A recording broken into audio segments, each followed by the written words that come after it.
అందుకని మీకు నాకు గుడొద్దు, బడి కావాలి మనందరికీ. ముందు చదువు ఉంటేనే భగవంతుడు గుర్తొస్తాడు, బడి ఉన్న చోట గుడి వస్తుంది. అందుకని నేను మీకు నిరంతరం మీకు అందుబాటులో ఉంటాను. కలెక్టర్ గారికి కూడా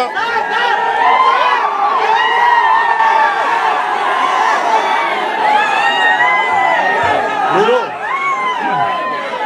ఇక్కడ ఇంతమంది మీరు అన్నయ్య అంటారు, ఏం చేయరు.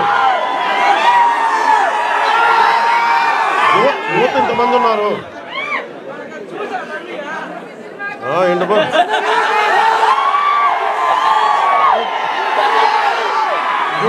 యువత ఇంతమంది ఉన్నారు. నేను కోరుకునేదల్లా మీకోసం పనిచేసేవాడు ఒకడు కావాలి. కూటమి ప్రభుత్వం మీకోసం పనిచేస్తుంది. చంద్రబాబు నాయుడు గారికి ఒకటే చెప్పాను, సార్ మనం నిలబడాలి అంటే నేను ఒకటే చెప్పాను, ఇంటెలిజెన్స్ కానీ పోలీస్ శాఖ కూడా చెప్పారు, ఈ వర్షంలో ఎందుకు సార్ మీరు ఎందుకు ఆగిపోండి అంటే నేను ఒకటే చెప్పాను. మా వాళ్ళు వర్షంలో తడుస్తున్నారు, మా వాళ్ళకి రోడ్ లేక బాధపడుతూ ఉన్నారు. నేను తడుస్తా, జ్వరం వచ్చినా ఎలాంటి అవాంతరాలు వచ్చినా మా వాళ్ళ పడ్డ కష్టం కంటే కూడా నేను పడే కష్టం పెద్దది కాదు. అందుకని నేను ఎందుకు ఈ మాట చెప్తున్నానంటే మీకోసం పనిచేసే వ్యక్తుల సమూహాన్ని మీరు ఎన్నుకున్నారు.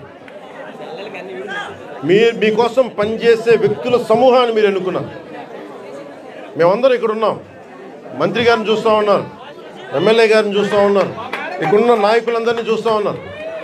మేమందరం కూడా ఎందుకు ఉన్నాం ఇక్కడ అంటే మీకు 5 సంవత్సరాల కాలంలో ఏదో మాట చెప్పి వచ్చి వెళ్ళిపోవడానికి మేము లేము. అధికారం లేనప్పుడు రోడ్ల మీద తిరిగాం, అధికారం లేనప్పుడు మన్యం ప్రాంతాల్లో తిరిగాం.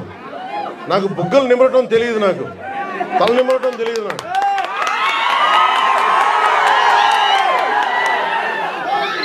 నేను మీ కన్నీళ్లు తుడిచి పారిపోయే వ్యక్తిని కాదు. నేను దూరంగా ఉన్నా, నా రూమ్లో కూర్చొని ఉన్నా, మీకోసం నిరంతరం పరితపించే వ్యక్తిని. ఒక మాట ఇచ్చాను, నా పేషీ కూడా ఒకటే మాట చెప్పాను, నేను ఇక్కడే ఉండాలి, 2 నెలలకు ఒకసారి 10 రోజులు చొప్పున నేను మన్యం ప్రాంతం మొత్తం తిరగాలి. నేను ఒక్కొక్క యువకుడికి మాటిస్తున్నాను, ఒక్కొక్క యువతికి మాటిస్తున్నాను, ఒక్కొక్క గిరిజన తల్లులకి మాటిస్తున్నాను, ఒక్కొక్క గిరిజన పెద్దలకి మాటిస్తున్నాను. నేను మీకోసం ఒళ్ళు వంచి పనిచేస్తాను మీకోసం.